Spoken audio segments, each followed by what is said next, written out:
The first thing you should do to make it easier to learn a list of words is to think of derivations.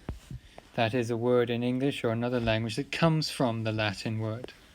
There are some quite obvious derivations here. For example, with Maximus, the English word maximum obviously comes from that and has a very similar meaning. Or with resisto, resistere, restiti, the English word resist, of course, comes from it. As soon as you've noticed that, it should make it easier to learn the Latin words.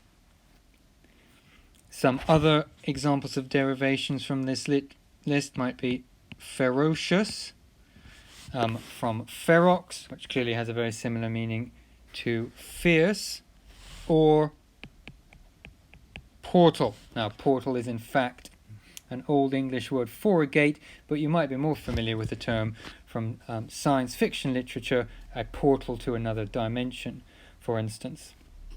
Remember that it's not only English derivations that can be helpful, but other languages too.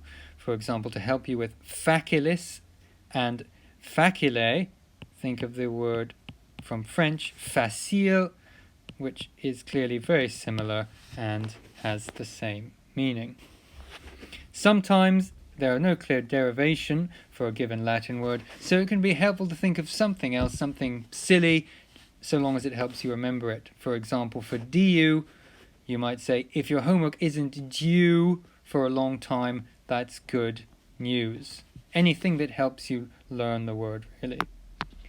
Once you've written in some derivations, you should go through the list carefully, reading each word and looking at the English meaning.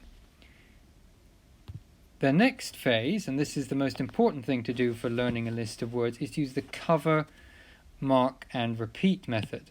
So if you have your list with you in a booklet, you can use something else, a book or any other piece of material, to cover over the English. Or you could perhaps download it to a mobile device and again use something to cover it over with. Then go through the words one at a time, trying to remember what they mean. So insula, I'm trying to remember it. Does it mean island? Let's check. Yes, it does. Porta, does it mean gate? Let's have a look. Yes, it does. Animus, does that mean a person? No, that means spirit, soul, or mind. So what I do is I give myself a little mark for that word. And I carry on with it. Gladius, was that a sword? Yes, it was, so that's fine. Nuntius, was that a priest? No, it was a messenger. And so on. And I go through my whole list that way. If I know the word, I leave it as it is. If I don't know it, then I can do a little mark.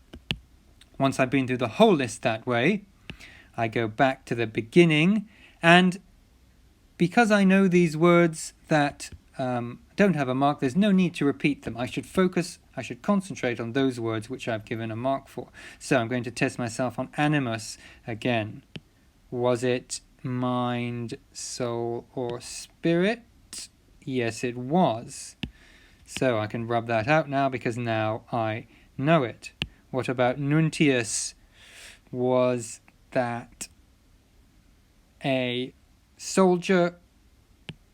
No, it was a messenger. I've still got it wrong, so I'm going to leave my little mark, and so on. I'll go through my whole list that way.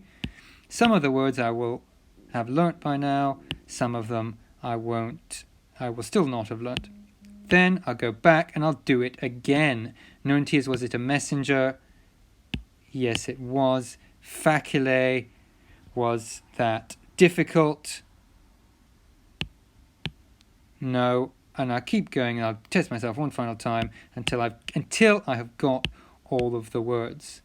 The final thing to say is that those words might be in your short-term memory, but they won't yet be in your long-term memory. You should come back and do the same thing the next day and then once more before your test. Now, we're not going to have a test on this occasion, but we'll come back later in the week and test ourselves on them another time.